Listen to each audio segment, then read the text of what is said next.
अध्यावास्य असणारं उपनिषद या ठिकाणी चालू असणारं आणि त्याच्यामध्ये असणारा या ठिकाणी आपण पाहत होतो दुसरा मंत्र कोणता? कुर्वन्नेवेह कर्माणि विधिविषच्छतं समाः एवं तो अन्यथतो अस्ति न कर्म लिप्यते नरेहि की अशा प्रकारे जे कोणीही ज्ञाननिष्ठा ज्ञान आत्मज्ञान प्राप्त करण्यासाठी अजून अधिकार संपन्न झालेले नाहीत, ज्यांच्यामध्ये विवेक वैराग्य समाधी षटक संपत्ती मोक्षत्व आदी जे अधिकारित्व अपेक्षित आहे ते त्यांच्यामध्ये अजूनपर्यंत निर्माण झालेले नाही असे जे आहेत साधक, हा सर्व साधकांचा असणारा विचार या ठिकाणी करतात.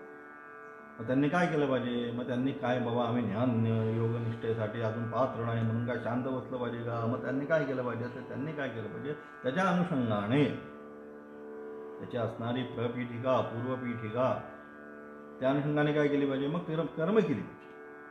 शास्त्रविहित त्याचं सगळं आता व्याख्यान मागच्या पाठामध्ये सुंदरपणे केलेलं आहे. आता विशेष व्याख्यान आता इथं होणार नाही. तर काय कुर्वन्नेवेह कर्माणि कर्म करत करत काय करा तुम्ही 100 वर्षापर्यंत तुम्ही या जगतामध्ये कर्म करत करत करत काय करा?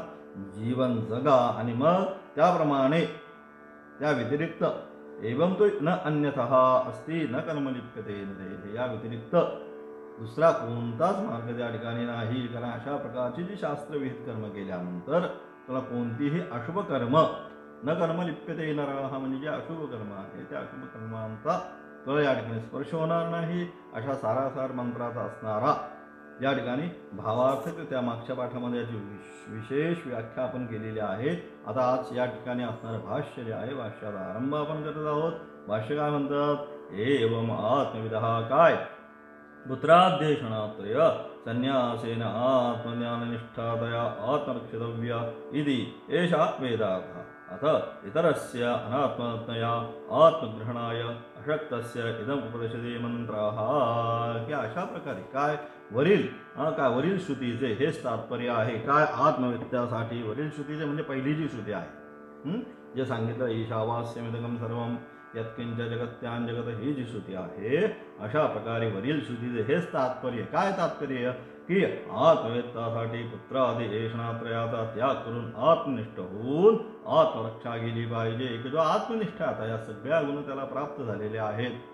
विवेक वैराग्य समाधी षटक संपत्ती मोक्षत्व हे जे आहे अधिकारी संपन्नत्व ते ज्याला प्राप्त झालेलं आहे त्याने काय केलं? पुत्रेषणा वित्तेषणा आणि लोकेषणा या 3 ज्या ऐषणा आहे, ऐषणा म्हणजे इच्छा, या 3 प्रत्येकाच्या मनामध्ये इच्छा असतात. म्हणून या तिन्ही इच्छांचा त्याग करून सर्व संकल्प संन्यासी सर्व कर्म परित्यागात करून काय केलं पाहिजे? स्वतःची आत्मनिष्ठा होऊन मग काय केलं पाहिजे? मग आत्मनिष्ठ होणं म्हणजे काय? यस्य आत्मरतिरेव स्यात्. गीतेने अतिशय सुंदर व्याख्या केली त्याची. काय म्हणते गीता? यस्य आत्मरतिरेव स्यात् आत्मतृप्तश्च मानवः आत्मनैव च संतुष्टः तस्य कार्यं न विद्यते. की जो स्वतःमध्येच रममान आहे. योगरतो वा आचार्य त्या ठिकाणी म्हणतायत काय? योगरतो वा भोगरतो वा संगरतो वा संगविहीनः यस्य ब्रह्मणि रमते चित्तं सांगितलं आचार्य. नंदती नंदती नंदत्येव आचार्य म्हणतात की अशा प्रकारे योग असो भोग असो कुठेही असला तरी ज्याचं चित्त आत्मरक्षा या आत्मनिष्ठा यस्य ब्रह्मणि रमते, त्याचं चित्त जे आहे ते कशामध्ये? ब्रह्मामध्येच. जसं जो धनिक आहे, जो धनगृधी आहे त्याचं चित्त काय असतं? धनामध्येच, पैशामध्येच. कसं मी याच्यातनं काय मिळेल, त्याच्यातनं काय मिळेल, त्याच्यातनं काय मिळेल, त्याच्यामध्येच त्याला जेवढं जास्त प्रॉफिट तेवढा तो काय होतो? आनंदी. मग त्यासाठी मग तो कशाचीच पर्वा करणार नाही, शरीराची नाही, कशाचीच नाही. दिवसभर उपाशी राहील, हे करेल ते करेल. परंतु काय? ते धनप्राप्तीसाठी तसा प्रयत्न करतो आणि ते धनप्राप्ती झाल्यानंतर ज्याप्रमाणे त्याला एक प्रकारचा मनाशी आनंद निर्माण होतो त्याप्रमाणे हा जो आत्मनिष्ठा आहे. मग याचं काय? याचं कशामध्ये निष्ठा? हा जो आहे यस्य आत्मनि यस्य आत्मरतिरेव स्यात्, जो आहे कुठल्याही अवस्थेमध्ये यस्य ब्रह्मणि रमते चित्तं सांगितलं आचार्यांनी.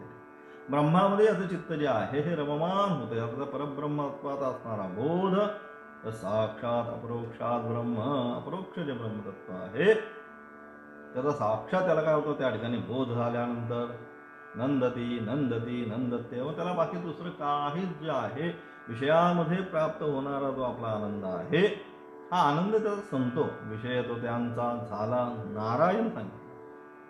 ते त्यांचा जो विषय आहे, विषयामध्ये असणारी जी हृदय आहे ही सगळी संपून जाते. सर्वत्र त्यांना नारायणाचं दर्शन त्या ठिकाणी प्राप्त.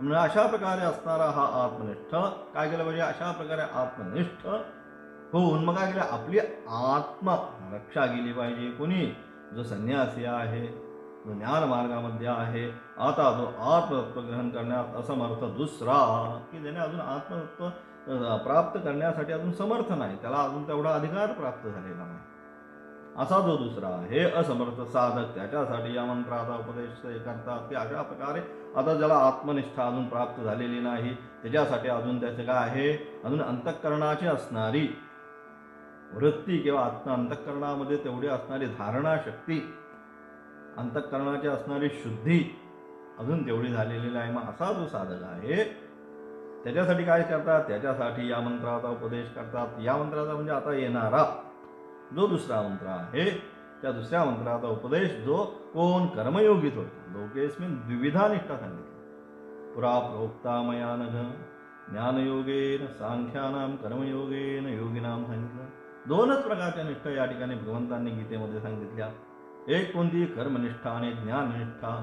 मग जर ज्ञाननिष्ठेमध्ये अधिकारी नसेल तर मग कर्मनिष्ठाच केली पाहिजे. मग असे जे कर्मनिष्ठा आहेत त्या कर्मनिष्ठांसाठी दुसरा असणारा मंत्र ईशावास्य उपनिषद सांगतं. काय म्हणतं, कुर्वन्नेवेह कर्माणि जीवेश्चतं समाः एवं त्वैज्ञान्यच्चतो अस्ति न कर्म लिप्यते नरे. की अशा प्रकारे की जो ज्ञानासाठी अजून निष्ठ झालेला नाही त्याने काय केलं पाहिजे, तर त्यांनी या ठिकाणी कर्म करत करतच 100 वर्ष जीवन जगलं पाहिजे. आणि अशा प्रकारे जी कर्मशास्त्र विहित आहेत तो करत आहे, ती शास्त्रविहित कर्म, तद व्यतिरिक्त दुसरा कोणताही मार्ग नाही. त्या फक्त शास्त्रविहित विधी, निषेधात्मक जी कर्म सांगितली आहे त्या अनुषंगाने ती विधी सांगितलेली आहे, ती कर्म करत करत करत त्याने जगावं. त्याने काय होणार आहे, कर्म स्पर्श करू शकत नाही. तर अशुभ कर्म जे आहेत ते अशुभ कर्म त्याला त्या ठिकाणी स्पर्श करत नाही. म्हणून या ठिकाणी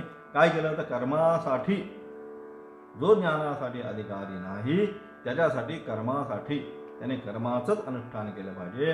म्हणजे कर्मामध्ये त्याला काय केलं, या ठिकाणी प्रेरित केलं. आणि अशा प्रकारे कर्म करत करत पुढे आचार्य पुढे काय म्हणतात भाष्यामध्ये, भाऊ, कुर्वन्नेव इह निवर्तयन्तेव कर्माणि अग्निहोत्रादीनि जिजीविषे जीवितुम् इच्छेत् इति शतसंख्याकाः समाः संवत्सरां यावद्धि पुरुषस्य परमायुः निरूपितं तथा च प्राप्त अनुवादेन यावज्जीवेत 100 वर्षाणि तत् कुर्वन्नेव कर्माणि इति अत्र इति एतत् विधीयते.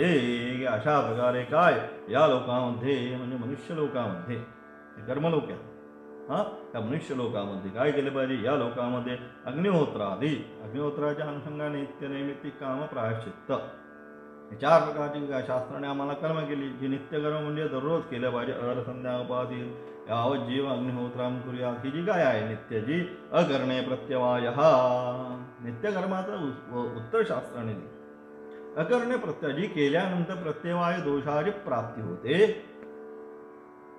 ती कर्म नित्यकर्म. त्यामध्ये पंचयज्ञ आदी आले, बाकी संध्यावंदन आली, पूजा असे आधी बाकी अग्निकार्य आले, हे सगळं जे काय आहे सर्वच्या सर्व जे आहे ही नित्यकर्म. ती नित्यकर्म म्हणजे त्या अनुषंगाने नैमित्तिक कर्म, त्या अनुषंगाने आता आज समजा काल नैमित्तिकामध्ये कारण गणपती स्थापना झाली, गणेश चतुर्थी आज आली, ऋषीपंचमी आज असणारं सप्तऋषींचं या ठिकाणी असणारं पूजन करायचं आहे. अशा प्रकारे येणारी ही नित्य नैमित्तिक. नंतर काम्य मनामध्ये भावना ठेवून मला अमुक पाहिजे, त्या अनुषंगाने कामना करणे. आणि प्रायश्चित्त म्हणजे हातामधून एखादी चूक झाल्यानंतर त्या चुकीकरता म्हणजे जे प्रायश्चित्त आपण घेतो त्याला प्रायश्चित्त कर्म म्हणतात. अशा प्रकारची ही 4 कर्म जी आहे कर्म करीत करीत काय केलं पाहिजे, मग यांनी अशा प्रकारचा जो आत्मवेत्ता अजून झालेला नाही हा कर्मयोगी, त्याने अशा प्रकारची संपूर्ण कर्म करत करत काय 100 वर्षापर्यंत, 1-2 नाही म्हणतात, जीवेत शरदशतम, अलग अलग अनुषंगाने शरद ऋतूच चाललेला आहे. किती असे शरद ऋतू जे आहेत असे किती जीवेत शरद 100 वर्ष त्यांनी हा शरद ऋतू जो आहे चाललेला. तो पाहावा, अशा प्रकारे त्या ठिकाणी ते आशीर्वादात्मक म्हणून की 100 वर्ष आपण जीवन जगावं. म्हणजे या ठिकाणी सुद्धा काय सांगितले, 100 वर्षापर्यंत जगण्याची इच्छा करावी. म्हणजे मनुष्याची किंवा पुरुषाची जास्तीत जास्त आयुष्य एवढंच सांगितलेलं आहे. मनुष्य किती 100 वर्ष ही आयुष्याची मर्यादा शास्त्राने सांगितले, अलग लक्षात. आणि म्हणून याकरता 100 वर्षापर्यंत. पण आता आयुष्यामध्ये हळूहळू काय झाली, कमी होत गेली. 100ची 80 झाली, 80ची 60 झाली. आता तर काय कधी आयुष्यामध्ये संपेल हे सांगताच येत नाही. म्हणून जोपर्यंत आहे तोपर्यंत. म्हणून मागच्या पाठाला एक सुंदर ते सांगितलं, केन उपनिषदातला असणारा मंत्र अतिशय सुंदर त्या ठिकाणी सांगितलं. इह चेद वेदी अतसत्यम असती न चेत इह अवेदी महती विनष्टी. आत्ताच जाणलं पाहिजे, नंतर कधीतरी जाणतो. एवढंच झाल्यानंतर करतो, नंतर कधीच होत नाही.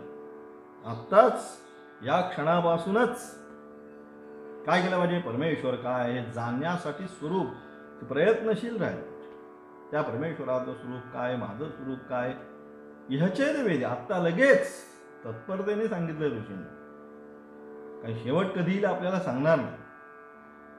आणि म्हणून अशा अनुषंगाने त्या ठिकाणी काय केलं पाहिजे, म्हणून ह्याचेद वेदी. म्हणून या ठिकाणी काय केलं, जे शास्त्रविहित कर्म आहे या शास्त्रविहित कर्माचं अनुष्ठान करत करत त्यांनी 100 वर्ष जगलं पाहिजे. आता त्या प्राप्त झालेल्या आयुष्याचा अनुवाद करीत, म्हणजे प्राप्त झालेलं जे आयुष्य आहे म्हणजे 100 वर्षाचं, त्याचा या ठिकाणी काय करतात, अनुवाद करत हे विधान केलेलं आहे की जर 100 वर्ष जगण्याची इच्छा करीत असेल तर कर्म करीतच जगले पाहिजे. म्हणजे थोडक्यात काय सांगितलं की तू 100 वर्ष जरी जगला ते आलस्य नाही आलं पाहिजे. जी कर्म आहेत ती कर्माचा असणारा सिद्धांत महान आहे. घना कर्मणो गतीही सांगितलं गेली. कर्माची गती जी आहे ना, ही कर्माची गती अत्यंत गहन आहे. काही आपल्याला सांगता येत नाही त्या कर्माची गती कशी. मग अशा प्रकारे काय केलं पाहिजे, ते कर्म करतच या ठिकाणी काय केलं पाहिजे, जीवन यापन केलं पाहिजे. आणि म्हणून त्यानंतर म्हणतात एवम, आचार्य पुन्हा म्हणतात एवम काय, एवम एव प्रकारेण त्वयि जीविषति नरमात्र अभिमानी इति तस्मात् अग्निहोत्रादीनि कर्माणि कुर्वतः वर्तमान प्रकारात् अन्यथा प्रकारान्तरं नास्ति येन प्रकारेण अशुभं कर्मं न लिप्यते कर्मणा न लिप्यते इत्यर्थः. अतः शास्त्रविहितानि कर्माणि अग्निहोत्रादीनि कुर्वन्नेव जीविषेत्. अशा प्रकारे म्हणतात. काय पुन्हा म्हणतात या ठिकाणी काय, अशा प्रकारे जगण्याची इच्छा करणाऱ्या, की अशा प्रकारे ज्याला जगायचंय त्याने काय, जो कर्मयोगी आहे त्या कर्मयोगाचं असणारं या ठिकाणी सगळं आता विश्लेषण चाललेलं आहे. ज्ञानयोगी आता बाजूला ठेवला आहे, पहिल्या मंत्रामध्ये तो घेतला, दुसऱ्यामध्ये आता कर्मयोगी. कर्मच केली पाहिजे कोणती, शास्त्रविहित आणि मग अशा प्रकारे शास्त्रविहित कर्म करत करत अशा प्रकारे जगण्याची इच्छा करणाऱ्या तुला, म्हणजे ज्याला मध्ये मनुष्याचा अभिमान आहे, मननात मनुष्याची स्वभाव मनुष्यासाठी त्याला वाटतं मी कर्माधिकारी आहे, असा जो कर्माधिकारी आहे.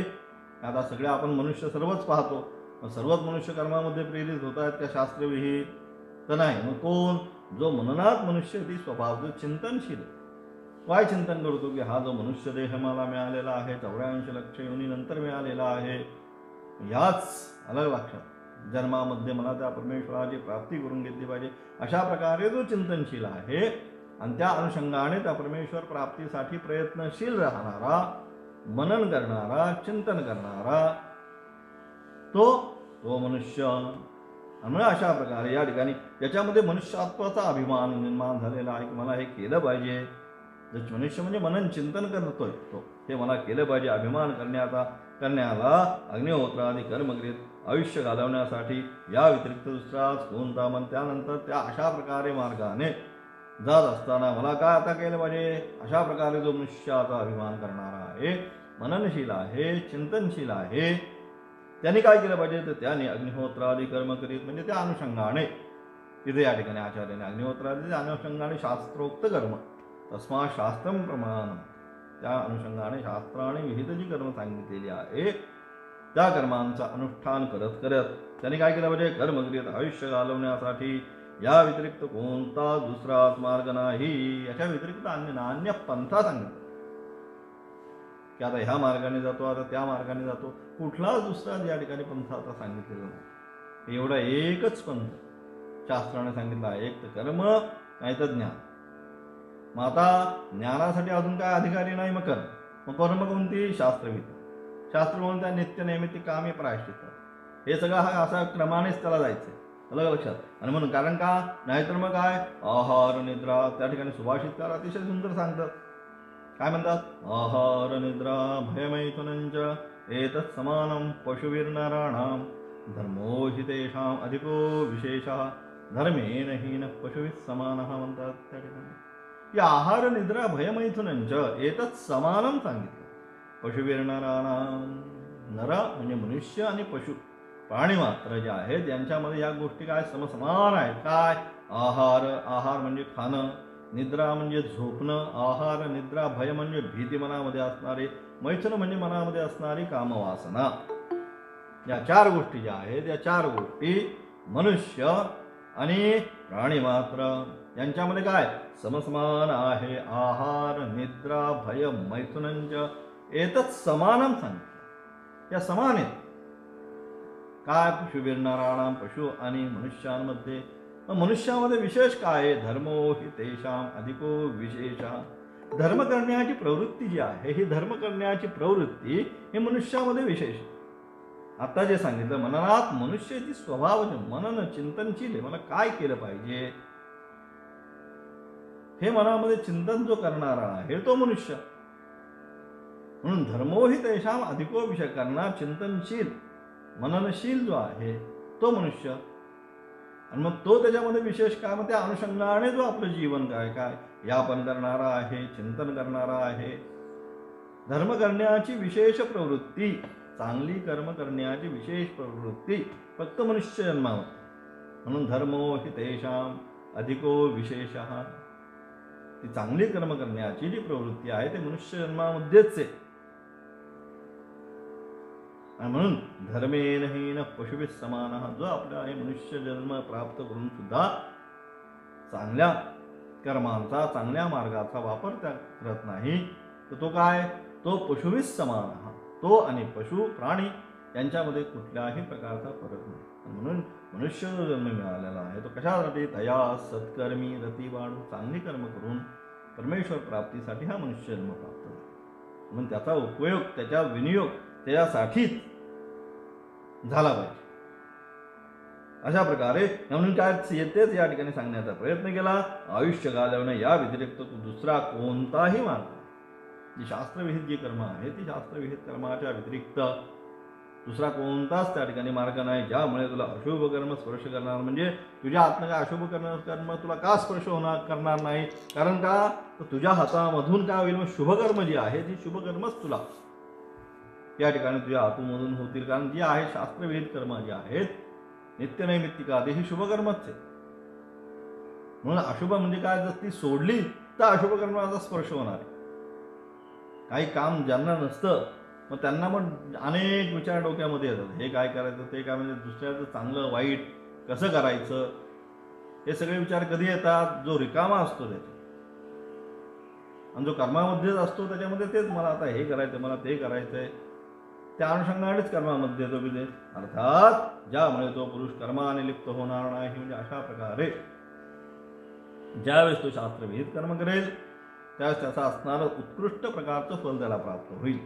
आणि म्हणजे अशा प्रकारे तो कर्माने लिप्त होणार नाही. आता अग्निहोत्र आदी शास्त्रविहित कर्मांना करीतच जगण्याची इच्छा कर. आणि म्हणजे कर्म करायची झाली तर शुभ जी कर्म आहे ती चांगल्या दर्जाची कर्म, जी काय आत्म उत्कर्ष करणारी आहे, चित्तशुद्धी करणारी आहे, या अनुषंगाने इथं तो शब्द घेतलेला आहे. कर्म करत जर म्हणजे काय, जी कर्म आपली आत्मशुद्धी करणारी आहे, आपली चित्तशुद्धी करणारी कर्म आहेत, जी आपल्याला सन्मार्गाकडे घेऊन जाणारी कर्म आहेत, तीच कर्म या ठिकाणी करायला शास्त्राने सांगितलं. निषिद्ध कर्माचा पूर्ण त्याग, जे आपल्याला अधोगतीकडे घेऊन जाणारे कर्म आहेत, त्या कर्मांचा त्यागच सांगितला. आणि त्या अनुषंगाने या ठिकाणी कर्म करण्याचा जो सल्ला दिलेला आहे, कुर्वन्नेवेह कर्म, आणि त्या अनुषंगाने आत्म उत्कर्षाने, आत्मशुद्धीच्या अनुषंगाने, आत्मरक्षाच्या अनुषंगाने जी कर्म कर्तव्य आहेत तीच कर्म तू या ठिकाणी कर. अशा प्रकारे सांगून कथम पुनः आचार्य म्हणतात, कथम पुनः इदम अवगम्यते पूर्वेण संन्यासिनः ज्ञाननिष्ठोक्ता द्वितीयेन तत् अशक्तस्य कर्मनिष्ठा इति. यापुढे म्हणतात हे कसं ओळखायचं मग आम्ही? काय? या कसे ओळखावे की पूर्व मंत्राद्वारे ज्ञाननिष्ठा व दुसऱ्या मंत्राद्वारे संन्यासास असमर्थ पुरुषाची कर्मनिष्ठा सांगितली की आम्ही कसं आता ओळखायचं की पहिल्या मंत्रामध्ये ज्ञाननिष्ठा सांगितली आणि दुसऱ्या मंत्रामध्ये आता जे आहे ही कर्मनिष्ठा सांगितली. हे जे तुम्ही म्हणताय हे आम्ही कसं काय, हे काय आम्हाला काय कुठलं कारण आहे, कुठल्या कारणाने आम्हाला हे आमच्या लक्षात येणार, हे आम्ही कसं काय ओळखायचं. त्याच्या उत्तर उच्चते, पुन्हा काय म्हणतो पूर्वपक्ष म्हणतो आमच्या काही लक्षात येत नाही कुठली कर्मनिष्ठा ज्ञान, आम्हाला कसं काय कळणार की ह्या मंत्राद्वारे हे सांगितलं ह्या मंत्राद्वारे ते सांगितलं. त्याचं विश्लेषण थोडक्यात तुम्ही करा. उच्चते, काय उच्चते, ज्ञानकर्मणो विरोधम पर्वतवत् अकम्प्यं विरो यथोक्तं न स्मरसि किं तद् इह तत् तदपि उक्तं यो हि जिजीविषे सकर्म कुर्वन् ईशास्मिन् तेन त्यक्तेन भुञ्जीता आगृतस्य धनम् इति च न जीवतेर्मते वा गृधिं कुर्वीत आरण्यं यादीति च पदं ततः न पुनरिद्यात् इति संन्यासशासनात् उभयोः फलभेदं च वक्षति. की अशा प्रकारे काय म्हणतात सांगतो की तुमचा जो आक्षेप आहे की पूर्व मंत्रामध्ये अमुक सांगितलं आहे, या मंत्रामध्ये अमुक सांगितलं आहे, आमच्या लक्षात येत नाही. हेच काय पूर्व मंत्र संन्यासपर आहे, हा द्वितीय मंत्र कर्मपर आहे, हे जे सांगितलेलं आहे हे आम्हाला कसं काय कळायचं. त्याचं उत्तर सांग. तर काय सांगतो, तुझ्या आठवण येत नाही काय म्हणतात त्या ठिकाणी आचार्य म्हणतात, तुला माहिती नाही का, काय माहिती नाही का, तुझ्या आठवण येत नाही का. मागे संबंध भाष्यामध्ये हे सगळं स्पष्ट केलं की ऐशनात्रय त्याग हा जो आहे त्याच्यासाठी संन्यास आहे, ज्याला ऐशनात्रय त्याग करू शकत नाही त्याच्यासाठी कर्मनिष्ठा आहे. हे सगळं संबंध भाष्य आहे. म्हणजे काय, उपनिषदाच्या आरंभी जी प्रपीठिका झाली त्या प्रपीठिकेमध्ये हा सगळा विषय अतिशय स्पष्टतया सांगितला. आता पुन्हा इथे सांगण्याची गरज आहे. हाच सांगितला ऐशनात्रय जो आहे आत्मनिष्ठासाठी संन्यास, हा जो कर्मयोगी आहे त्याच्यासाठी अग्निहोत्रादी नित्य कर्मादी जे आहे करणं, हे स्पष्ट तिथं केलंच आहे. तुझ्या आठवण येत नाही का, मागे संबंध भाषामध्ये ज्ञान आणि कर्माचा विरोध पर्वता परमे अविचला आहे ते सुद्धा सांगितलं. हे दोघं परस्पर अत्यंत विरोधी आहेत. ज्ञान आणि कर्म यांचा परस्पर विरोध आहे हे सुद्धा त्या ठिकाणी सांगितलेलं आहे. व हे सुद्धा सांगितलंय की जो जगण्याची इच्छा करणारा आहे तो कर्म करीत जगावा. आणि हे सुद्धा त्या ठिकाणी सांगितलंय संबंध भाष्यामध्ये की खरोखर ज्याला जगण्याची इच्छा आहे मग त्यांनी काय केलं पाहिजे, त्यांनी कर्म करत करतच आपलं जीवन यापन करावं हे सुद्धा सांगितलं.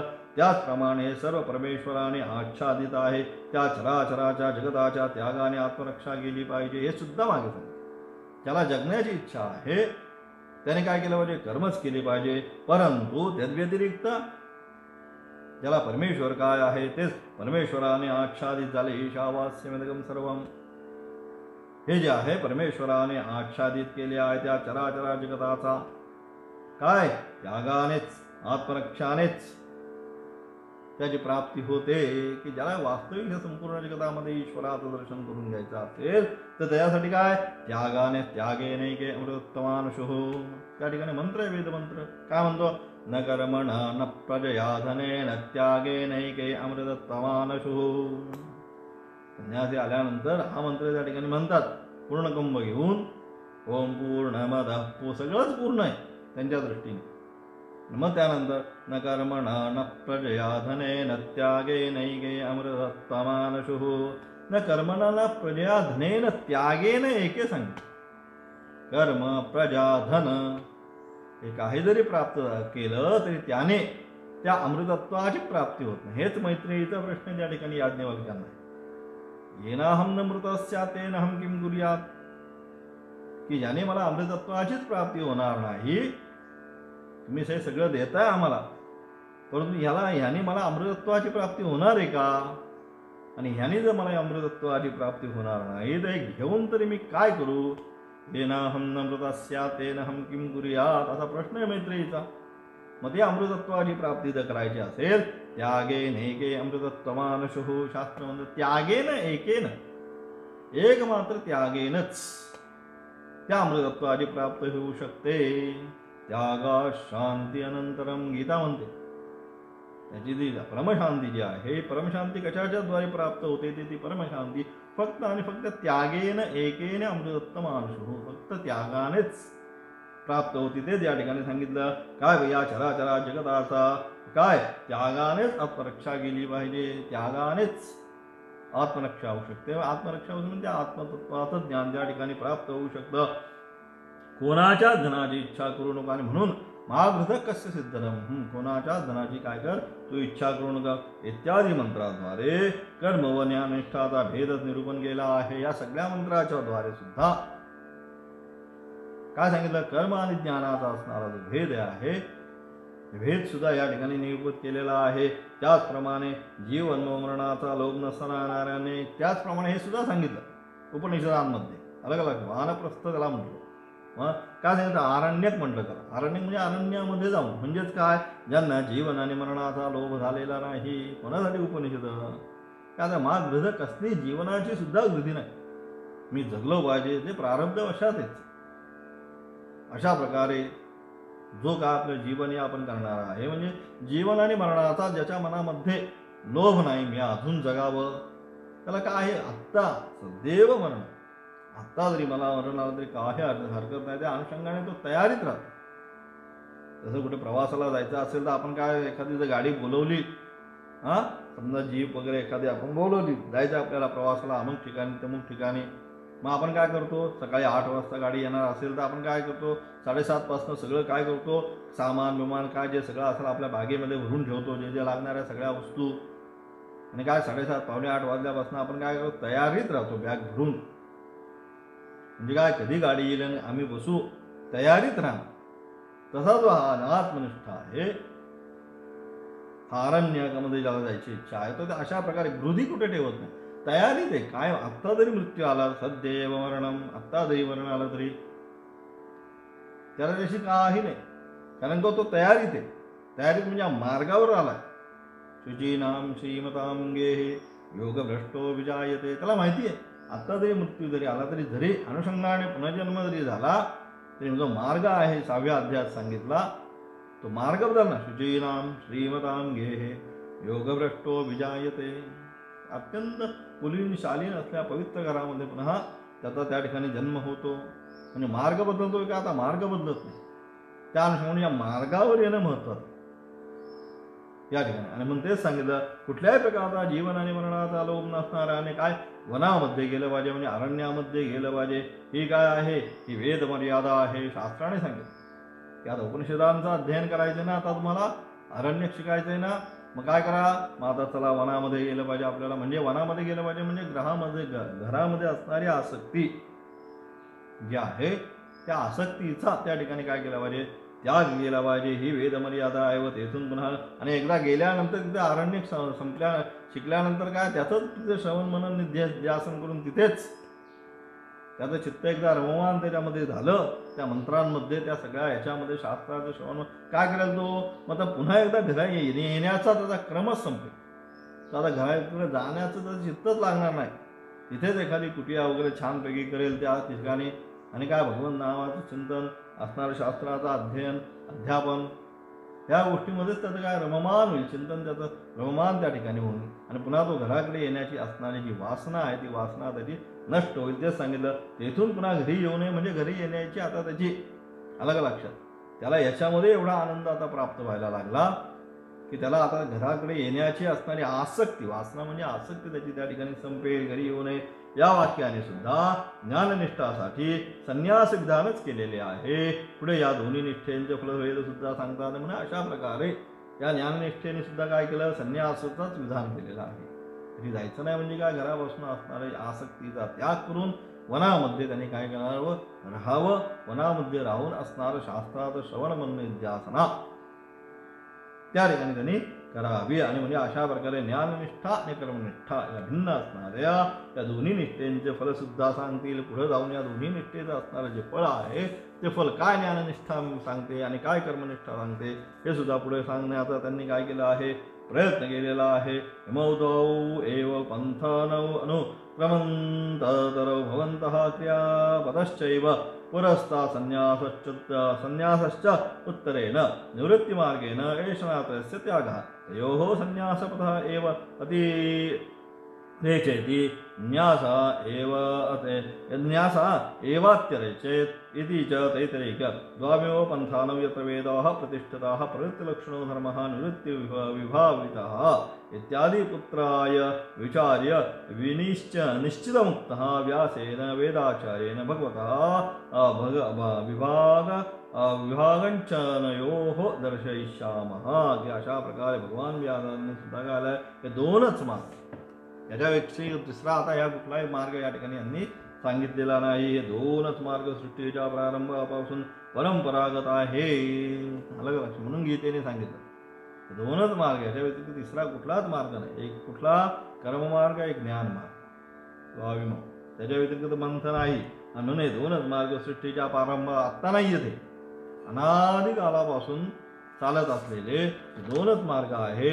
लोकेस्मिन द्विधा निष्ठाने सांगितले, या दोनच निष्ठा या ठिकाणी सांगण्याचा त्यांनी प्रयत्न केला. आणि म्हणून हे दोनच मार्ग सृष्टीच्या प्रारंभापासून परंपरागत आहे. यात प्रथम कर्ममार्ग, पहिला कर्ममार्ग, कर्ममार्गाने चित्तशुद्धी झाल्यानंतर दुसरा असणारा जो आहे दुसरा संन्यास म्हणजे निवृत्ती मार्ग आहे. तिन्ही ऐषणांचा त्याग केला जातो.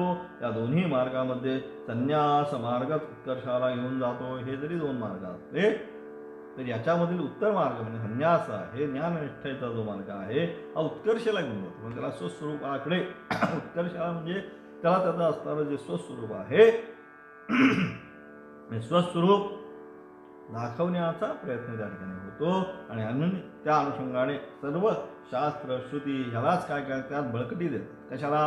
की संन्यास मार्ग उत्कर्षाचा मार्ग आहे.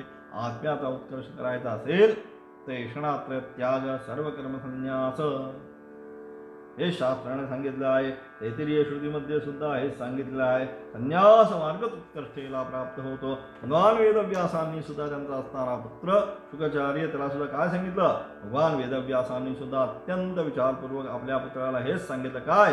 ज्याच्यामध्ये वेद प्रतिष्ठित आहे. काय सांगितलं? ज्याच्यामध्ये वेद प्रतिष्ठित आहे असे दोनच मार्ग. त्यातला एक प्रवृत्ती लक्षण मार्ग सांगितला आणि दुसरा निवृत्ती लक्षण मार्ग आहे. संपूर्ण वेदाच्या अनुषंगाने ज्याच्यामध्ये वेद प्रतिष्ठित झालेले आहेत त्या ठिकाणी हे दोनच मार्ग त्यांनी सांगितला. एक प्रवृत्ती लक्षण मार्ग आणि एक निवृत्ती लक्षण मार्ग. यात अगबाग पुन्हा पुन्हा दर्शवणारा आहे. आणि या ठिकाणी सुद्धा उपनिषदामध्ये पुन्हा पुन्हा याचा असणारा विभाग केला जाणार आहे. असं करून द्वितीय मंत्र जो आहे कुर्वन्नेवेह कर्माणि जिजीविषच्छतं समाः एवं त्वेनान्यच्छतो अस्ति न कर्म लिप्यते नरेः. हा दुसरा असणारा मंत्र, त्याचा असणारा आचार्य भाष्य या ठिकाणी थांबवून तिसरा जो आहे आता मंत्र काय? अज्ञानीजनांची निंदा करण्यासाठी तिसरा मंत्र. ते अज्ञानी आहेत अशा प्रकारे कर्मानुष्ठान करणारे आहेत. पुन्हा त्याची आता निंदा. अज्ञानीजन जे आहेत तो कुठल्या लोकाला प्राप्त होतात, मग तो लोक प्राप्त करून उपयोग तरी काय? अशा प्रकारे अज्ञानी जनांची असणारी निंदा तिसऱ्या मंत्राच्या माध्यमातून केली. काय म्हणतात तिसऱ्या मंत्रातून? असूर्यानामते लोक अन्नेन तमसावृताः तागस्ते प्रेत्याभिगच्छन्ति एके चात्महनो जनाः. अशा प्रकारे काय? ते असुर संबंधी लोक. असुर संबंधी लोक म्हणजे जे यानंतर ह्या कर्माच्या अनुषंगाने त्या लोकांची प्राप्ती करतात. म्हणजे देवलोकादे असेल, इतर जे लोक आहेत, स्वर्गादी लोक जे आहेत, हे सगळे या ठिकाणी शास्त्राने असुर संबंधी लोक घेतले. त्यांनी आत्माच्या दर्शनाने रहित आहेत. म्हणजे ज्या ठिकाणी आत्मदर्शन नाही, तुमच्या भोगाचंच त्या ठिकाणी तुम्हाला काय प्राप्ती, जे जे या ठिकाणी कर्म केले त्या अनुषंगाने भोग भोगण्यासाठीच त्या ठिकाणी तुम्ही जाता. म्हणून ते जे सगळे लोक आहेत ते असुर संज्ञक लोक आहेत. तिथं आत्मज्ञान प्राप्त होणार नाही, म्हणून त्याला असुर संबंधी लोक असे या ठिकाणी सांगितले. आता विशेष व्याख्यान उद्या पाहू. आणि जो कोणी आत्मा म्हणजे आत्म्याचा हनन करणारा आहे तो